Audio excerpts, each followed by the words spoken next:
నామానికి మహిమ కలుగును గాక. Praise the lord. మీ అందరికి వందనాలు. మనం దేవుని ఎరిగిన బిడ్డలమై ఉండి దేవుని ఆరాధించుకున్నటకు, మహింపరచుకున్నటకు, గణపరచుటకు చాలా మార్గాలు ఉన్నాయి. వాటిలో ఒక మాట, ఎవరు నిలబడగలరనే వాక్యాన్ని ఆధారం చేసుకొని కొన్ని పరిశుద్ధ లేఖనాల నుంచి కొన్ని మాటలు చూద్దాం. 1 కొరింథీయులకు రాసిన పత్రిక 12వ వచనంలో గర్వించక జాగ్రత్త పడేవారు. చాలామంది దగ్గర గర్వం ఉంటుంది, చాలామంది దగ్గర అహంకారం ఉంటుంది, చాలామంది దగ్గర గర్విష్ఠతనంతో నడుస్తూ ఉంటారు. డబ్బు ఉందని గర్వం, బలం ఉందని గర్వం, చాలామంది బంధుత్వం ఉందని గర్వపడుతూ ఉంటారు. దానివలన దేవుని సన్నిధిలో నిలబడలేరు, దేవుని సన్నిధిలో ఉండలేరు. కాబట్టి గర్వం అనేది తగ్గించుకొని ఓర్పు కలిగి సహనం కలిగి ఉన్నప్పుడు దేవుని సన్నిధిలో నువ్వు నిలబడగలుగుతావు. మొదటి. రెండవదిగా నిదానం ఉండాలి, వాక్యం ఉండాలి, మనసు బాగుండాలి, చూపు బాగుండాలి, నడత బాగుండాలి. అన్నిటిలోనూ పరిశుద్ధత కలిగి ఉన్నప్పుడు నువ్వు నిలబడగలుగుతావు. దేవుడు నీకు అన్ని విధాలుగా కావుదనుంటుంది, తోడుగా ఉంటాడు, నిలబడగలుగుతావు. అదే రెండవది. మూడవదిగా 2 కొరింథీయులకు రాసిన పత్రికలో చెప్తున్నాడు 1:24 విశ్వాసము గలవారు నిలబడగలుగుతారు. నువ్వు విశ్వాసం లేకుండా దేవునికి ఇష్టం ఉండట అసాధ్యమని వాక్యాలు తెలియజేస్తాను.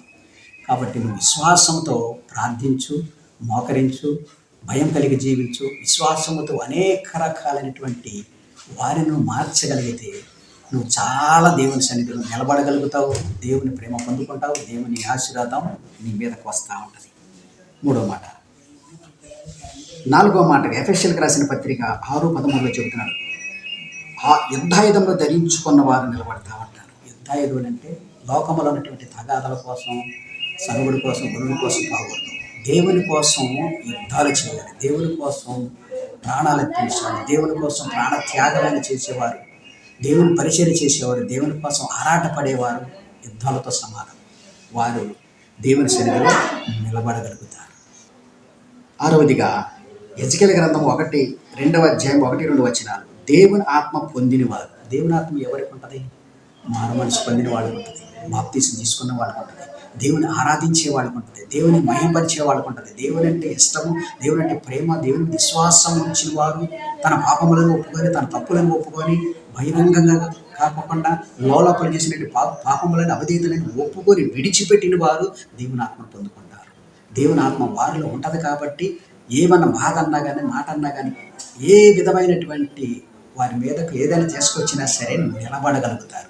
వాళ్ళని దేవుడే చూసుకుంటారు అంటారు. కానీ దేవుని ఆత్మ లేని వాళ్ళు సాతాను లోకంలో ఉండి అన్నిటి మీద అసూయపడతా ఉంటారు, సునుక్కుంటారు, కొనుక్కుంటారు, మాట ద్వారా, మందలింపుల ద్వారా, ఏదో ఒక విధానంతో దేవుని ఆత్మను పోగొట్టుకుంటారు. కానీ దేవుని ఆత్మ వాళ్ళు ఏం చేస్తారు? సేవకుడు అన్నాడులే, నా తల్లి అన్నదిలే, నా తండ్రి అన్నదిలే, నా కుమారులు అన్నారులే, నా సేవకులు అన్నారులే అని చెప్పేసి తగ్గించుకొని వారు నిలబడగలుగుతారు. ప్రియమైన దేవుని బిడ్డలారా, తగ్గింపు అనేది ఉండాలి. తగ్గింపు లేకుండా నువ్వు నిలబడలేవు. ఆరవది. ఏడవదిగా 1 యోహాను రాసిన పత్రిక 2:17 వచనంలో దేవుని చిత్తము చేయువారు నిలబడగలుగుతారు. దేవుని చిత్తం ఎవరు చేస్తున్నారు ఈ లోకంలో? నా చిత్తము నాది, నా పని నాది, నా విధానం నాది, నా ఇష్ట ప్రకారం నేను ఉంటాను, నా ఇష్ట ప్రకారం నేను నడుస్తాను, నా ఇష్ట ప్రకారంగా ఏదైనా చేస్తానంటాను. నీ చిత్తం అని కొత్తగా పనికిరా. దేవుని చిత్తం ప్రకారంగా చేసి, దేవునికి పెట్టిన ఆజ్ఞల ప్రకారం నడుచుకుంటూ, దేవుని మీద నమ్ముకొని, దేవుని మీద విశ్వాసం ఉంచుకుంటూ, దేవుని మీద భయం వండుకుంటూ ఉన్నప్పుడే నువ్వు నిలబడగలుగుతావు. అది దేవుని చిత్తానుసారమైన చేయాలి తప్ప నీ చిత్తానుసారం, పక్కమటి వాళ్ళు చెప్పిన చిత్తానుసారాన్ని చేస్తే దేవుని సన్నిధిలో నువ్వు నిలబడలేవు. ఇక చివరిగా ఒక మాట చెప్పి ముగిద్దాం. లోకాసు సువార్త 21:36 వచనంలో ప్రార్థన చేయవారు నిలబడగలుగుతారు. ప్రతి దానికి ప్రార్థన అవసరం.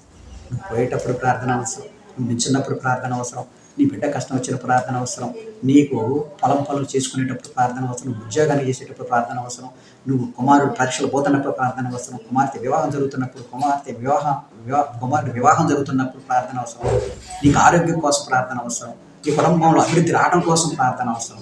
దేని విషయాలైనా సరే దేవుని ముందు నిలబడి మోకరించి ప్రార్థన చేసినప్పుడు ఆ ప్రార్థన ఎవరైతే చేస్తారో, ఆ ప్రార్థన ఎవరైతే చేసుకుంటారో హృదయంలో, వారు దేవుని సన్నిధిలో నిలబడగలుగుతారు. కాబట్టి ప్రియమైన దేవుని బిడ్డలారా, ఈ 7 మాటలు కూడా 8 మాటలు కూడా మీరు హృదయంలో భద్రపరుచుకొని, మేము ఎవరు నిలబడగలుగుతామా, నేను ఈ వాక్యానుసారంగా ఉండానా లేదని తెలుసుకొని గ్రహించుకొని, మీరందరూ కూడా దేవుని సన్నిధిలో దేవుని భయమించుకుంటూ, విశ్వాసుకుంటూ, ప్రేమించుకుంటూ నిలబడగలిగే శక్తి దేవుడు మీకు అనుగ్రహించును గాక. దేవుడి కొద్ది మాటలు దీవించి ఆశీర్వదించును గాక. అందరికీ